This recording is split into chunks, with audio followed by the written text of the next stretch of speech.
자, 오늘은 정말 중요한 얘기를 한번 해보려고 해요. 수많은 사람들이 우리에게 윤리관을 주입하려고 합니다. 부모는 부모답게, 자식은 자식답게, 대한민국 사람이라면 외산 담배는 피면 안 된다, 어른 앞에서 공손해야 된다. 왜 그럴까요? 제일 큰 이유는 사회적인 용도가 있기 때문이에요. 권력자는 사람들을 쉽게 통제할 수 있고, 대중들 입장에서는 다른 사람들에게 피해를 끼치지 못하도록 통제할 수 있기 때문이죠. 하지만 이런 윤리가 자명한 진리라면 다른 목적성에 기대서는 안 되죠. 어떤 윤리관이 사회적으로 쓸모가 있다는 것과 그것이 참이라는 것은 별개의 얘기예요. 어린아이에게 착한 일을 많이 해야 산타 할아버지가 선물을 주신다, 이런 말이 아무리 좋은 의도고 쓸모가 있어도 참이 될 수는 없죠. 주입된 윤리관이 특히 위험한 이유는 그것이 악용될 수 있기 때문이죠. 광주 민주화운동 때 민간인에게 총을 쏜 군인들도 아마 당시에는 옳은 일을 한다고 믿었을 거예요. 중국의 천안문 사태, 홍콩 민주화 시위, 미얀마 시위의 군인들도 마찬가지일걸요. 2차 세계대전을 일으킨 나치는 약 600만 명의 유태인을 학살했다고 하는데요. 이때 유럽 전역의 유태인들을 찾아내서 가스실로 이동한 총 책임자의 이름은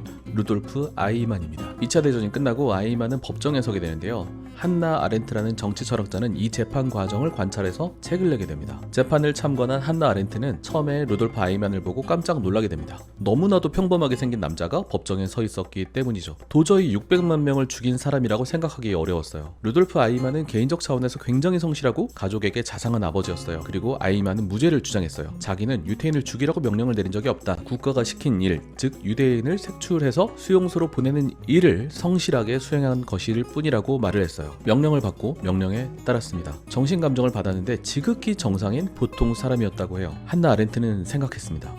악인이 따로 있는 게 아니구나. 누구나 상황이 닥치면 저런 악행을 저지를 수 있구나. 이것을 악의 평범성이라고 불렀습니다. 자, 이 사진들을 보세요. 팔레스타인 가자 지구에 이스라엘 군대가 폭격을 가하면 이스라엘 사람들은 언덕에 몰려 나와서 박수치고 웃고 구경을 합니다. 이 사람들은 저 팔레스타인인들을 향한 폭격이 선이고 진리이고 잘한 일이라고 믿고 있는 거예요. 국가, 부모, 선생님의 맹목적인 윤리의 주입은 진짜 진리를 마음속에 세울 수가 없어요. 그들은 그저 사회질서 차원에서 윤리관을 주입시키려는 것이 많지, 이게 뭐 진짜 윤리라서 진짜 진리라서 말하는 게 아닙니다. 윤리는 자신 스스로 고심하고 경험을 해서 마음속에서 찾아내야 되는 거예요. 하지만 국가와 사회는 뭐 이런 걸 좋아하지 않죠. 그때그때 사회의 목적에 맞는 윤리관을 만들어서 주입하려고 해요. 나치처럼요. 당시 나치한테도 나름대로 유태인들을 학살하는 타당한 논리가 있었습니다. 우리가 학생 때 배우는 철학은 어떤 과목에 속해 있었을까요? 도덕, 윤리 과목 안에 작은 부분으로 속해 있었어요. 우리 사회는 우리가 스스로 생각하는 걸 그렇게 바라지 않아요. 그것을 바랬다면 철학 과목이 따로 있었을 거예요. 철학은 스스로 생각하는 법을 배우는 학문이니까요. 도덕, 윤리 과목 안에서 배우는 철학은 진리를 의심하는 사람들,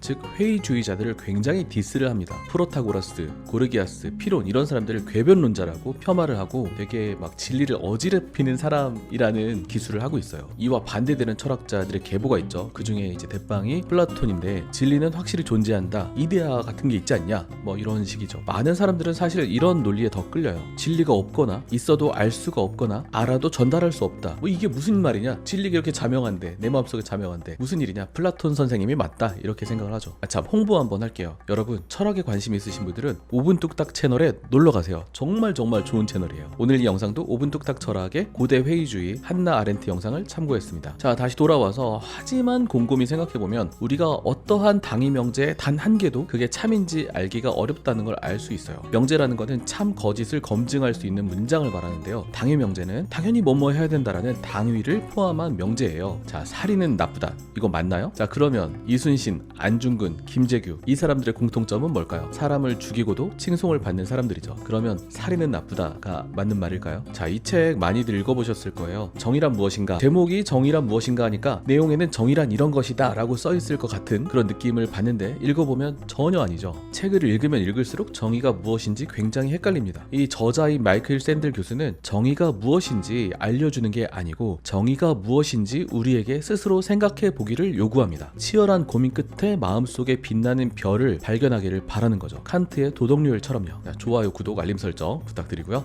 자, 이제부터 정말 중요한 말씀을 드릴게요. 국가, 사회, 교사, 부모님이 주입한 도덕과 윤리를 따르면 내가 내 스스로 괜찮은 사람이라는 느낌이 들까요? 자존감이 올라갈까요? 나중에 인생을 되돌아봤을 때 아, 나 참 잘 살았다 이런 느낌이 들까요? 전혀 아닙니다. 왜냐면 제가 그렇게 치열하게 한번 살아봤기 때문에 얘기할 수 있어요. 남이 주입한 도덕과 윤리로는 열심히 하려고 해도 잘 되지 않아요. 오히려 스스로 좌충우돌하면서 고민과 경험을 하면서 또 과거에 세워진 철학, 정신과학, 경영학 등을 컨닝을 이렇게 해가면서 또 동시대에 살아가는 사람들의 모습, 이를테면 내 주변의 사람들이 될 수도 있고 TV나 이런 유튜브나 신문에 나오는 사람이 될 수도 있겠죠. 물론 그렇게 좌충우돌하면서 다른 사람들에게 상처를 주는 일도 있기는 있을 거예요. 하지만 그렇게 자신의 진리와 윤리를 발견하고 그것에 순응하는 삶이 기쁘게 느껴지는 게 주입된 윤리를 억지로 지키는 것보다 훨씬 더 가치 있는 삶입니다. 아니 그렇게 느껴진다고요. 아 제가 또 막 이거다라고 확신을 하려고 하네요. 영화 뮬란에 나오는 숨겨진 내 모습이라는 노래가 있어요. 악동 뮤지션의 이수연님이 부른 한국어 가사가 있는데요. 이 노래를 들으면 어떨 땐 가슴이 막 너무 벅차는 게 느껴져요. 긴 어둠 끝에서 찾아낸 별처럼 언젠가 내 안에 날 만날 테니까 뭐 이런 가사가 있는데 이 가사가 굉장히 어떤 이런 은유 같은 느낌이 들 때가 있어요. 자, 오늘의 정리. 국가, 사회, 교사, 부모가 주입한 도덕과 윤리에 얽매이지 말자. 살아가면서 마음속에 떠오른 자신의 별을 따라가자. 오늘 영상은 여기까지입니다. 수고하셨습니다. 다음 영상에서 만나요. 안녕.